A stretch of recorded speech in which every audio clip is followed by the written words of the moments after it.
Good morning, George. How are you?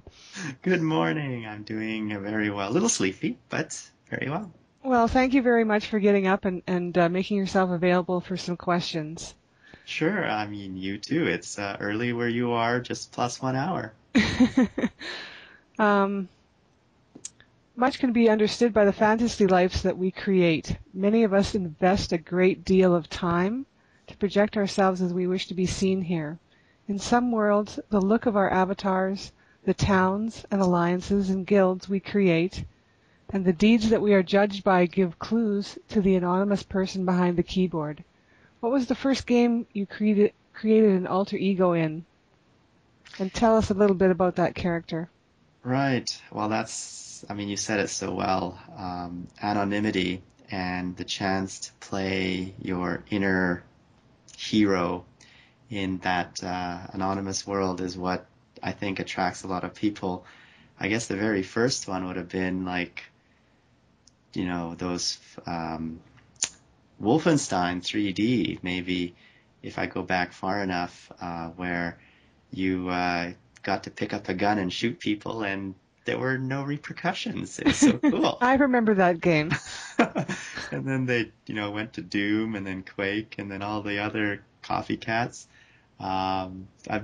Even before that, I think I could go back and say I played those role-playing games. Might and Magic were the most favorite of mine. Might and Magic 2, I thought was one of the best fantasy games of all time.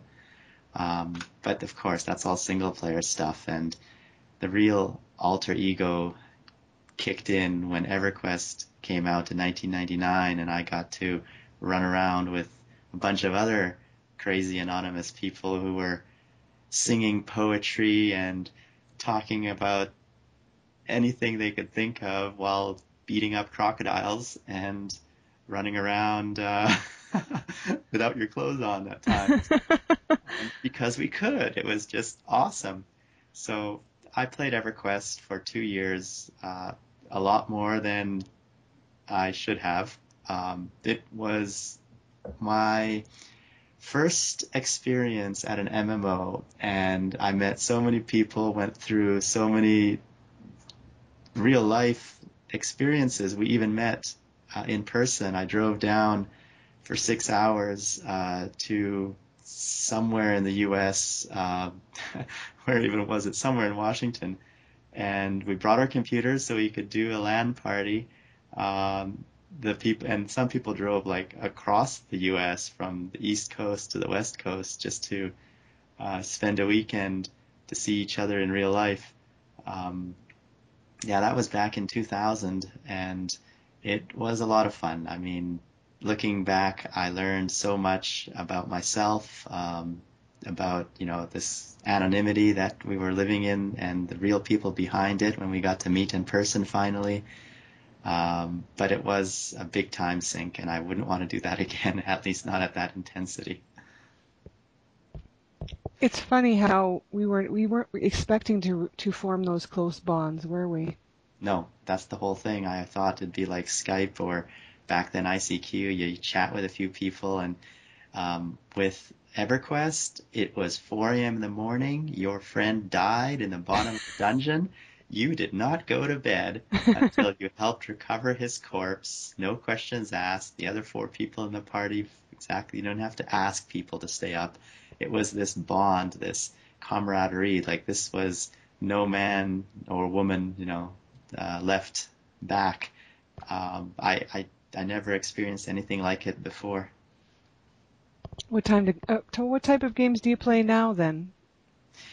Well, MMOs are thankfully out of my system, so I'm much more into the original passion, which is the strategy games. And, I mean, I still love MMOs, and I will always play them, but not as full time as I used to. So for me, Civilization was one of my favorites. Civilization 4, I thought was a masterpiece of just the right level of difficulty and challenge to build your civilization from your first settler up to your, high-end tech when you beat up everybody on the map. Um, Civilization was great. Before that, Heroes of Might and Magic, another strategy game, turn-based. Hom 3, I thought, was the masterpiece as well, because at the hardest level of difficulty, it was challenging enough that the computer would beat me half the time, and not impossible enough that you just got frustrated and you couldn't win. It's hard to find a good AI.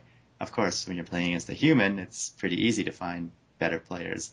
But it's just somehow a little more playing against the computer. There's no judge. There's no waiting for him. He's always there. It's just so nice. Plus, you can get up whenever you want, or whenever you need to.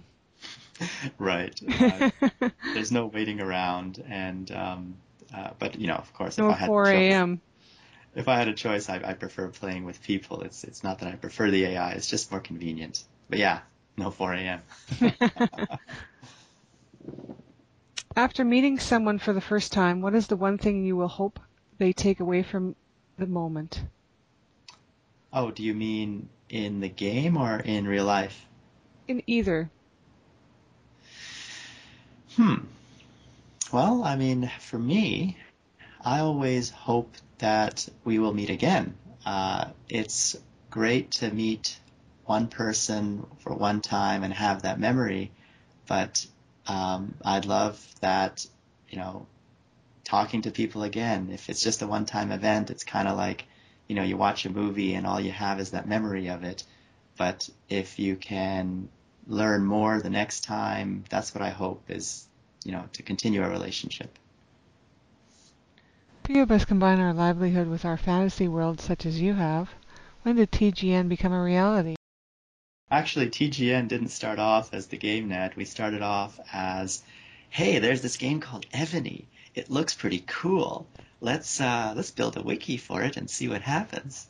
That was in May of 2009. I stumbled upon this. I clicked an ad. I never click ads, but I clicked an ad on the internet, and I came to this browser-based game, and it just let me play right away. I didn't have to download anything. It was like the coolest thing ever. And I thought, wow, this is actually a pretty good-looking game. I can build my barracks, and I can train my troops and send them out into the world, and it's free. Well, let's keep playing. So yeah, we started as EbonyNet, building a suite of websites around Ebony, and then we realized 3 months in that, we're getting a lot of traffic. This game is very popular, and we're getting a lot of these users. As soon as we hit 10,000 unique visitors a month, it only took us 3 months to get there. We saw that we shouldn't be doing just Ebony, and we started looking at what would be our next wiki. We picked Ion, and then we picked League of Legends, and then we worked with Electronic Arts to make Army of Two wiki.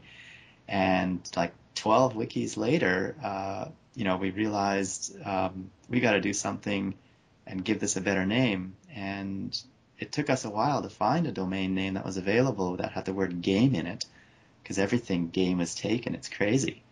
But we found the GameNet was available, and so we became the GameNet.